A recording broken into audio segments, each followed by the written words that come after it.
the hostage situation, I'm just going to make a comment on the Bibas family. When they did that, it was they brought out the children and they paraded around to loud music, pumping music, all the rest of it, the coffins of those young boys. It was absolutely horrific. It was so bad. And every part of me, and I know online it was, the disgust was enormous. New York lit up many buildings. Niagara Falls went orange for the Bibas children. This was a moment where it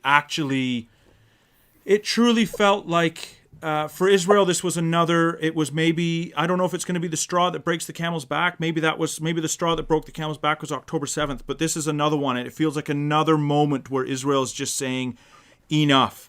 It just so happens in our portion that we read on our daily portion. The daily portion for Sunday was Psalm 94.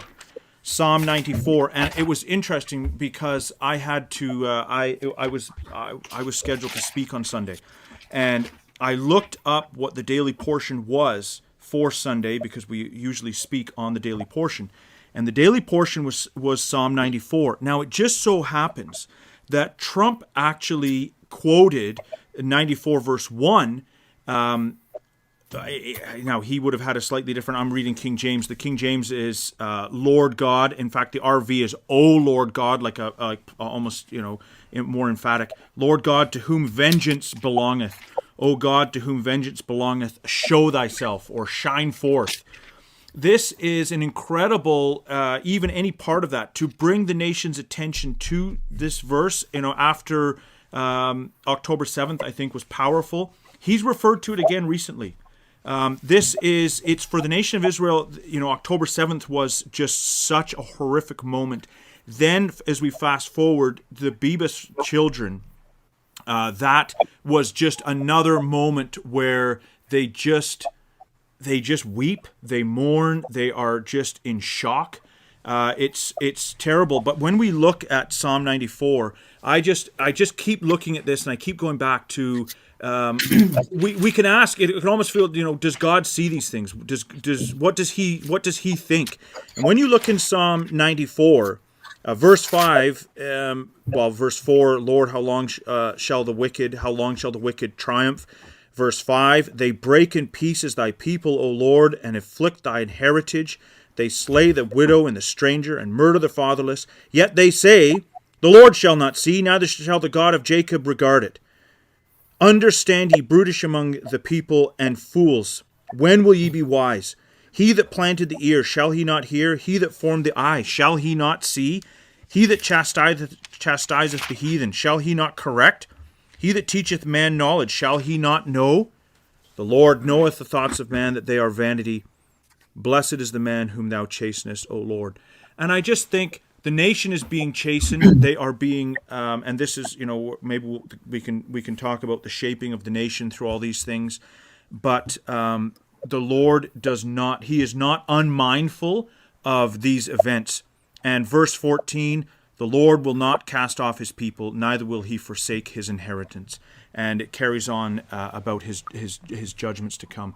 I just think some of these events, the Lord is not unmindful of these things. And things have changed for the people of Israel since October 7th.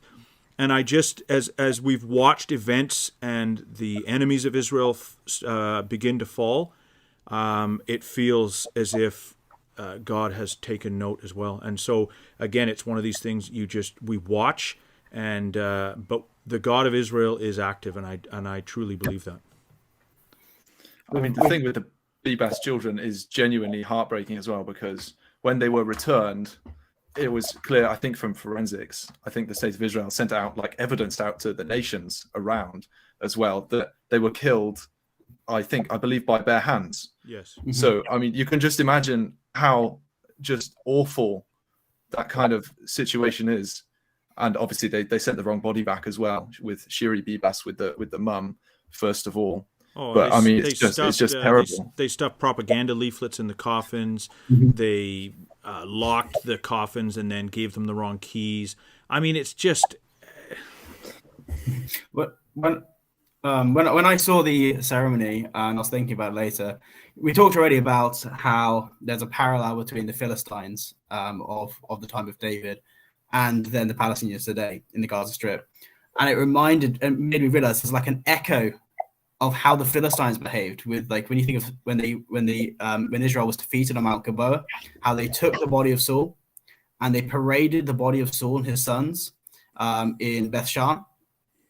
And also when David is singing, with David's song that he writes, he says 1 Samuel 1 verse 20, tell it not in Gath, publish it not in the streets of Ashkelon, lest the children of the Philistines rejoice, lest the children of the uncircumcised triumph. And that's an incredible connection. That's an amazing verse. I'm not saying at all that that's written about what's happening now. I'm not saying that, but you're just seeing an echo in the attitude of the people in that land against Israel. That they'll take their bodies, they'll parade them through crowds. I'm not sure if you've listened to the music they're playing as well. This isn't somber funeral music. This is party music that they're playing. It's an event of rejoicing that they have then, and they're parading these bodies of the Jews, in their midst, and they're rejoicing, just like they did with bodies of Israel back in the time of Saul. This is really important as well because it speaks to the fact that obviously in Gaza, it's not just Hamas who've committed atrocities against Israelis. For example, the people who abducted Shiri and the 2 children, I believe, were civilians. And it's not just, I think, there's also a huge proportion of those who came over on October the 7th who were also civilians. It wasn't just terrorists, it was civilians. And obviously the fact that that Hamas had any intelligence at all on October the 7th came from the fact that civilians who worked in Israel brought back information back inside to Gaza. So it's not just Hamas that's the problem in Gaza, it's the civilians as well in many cases.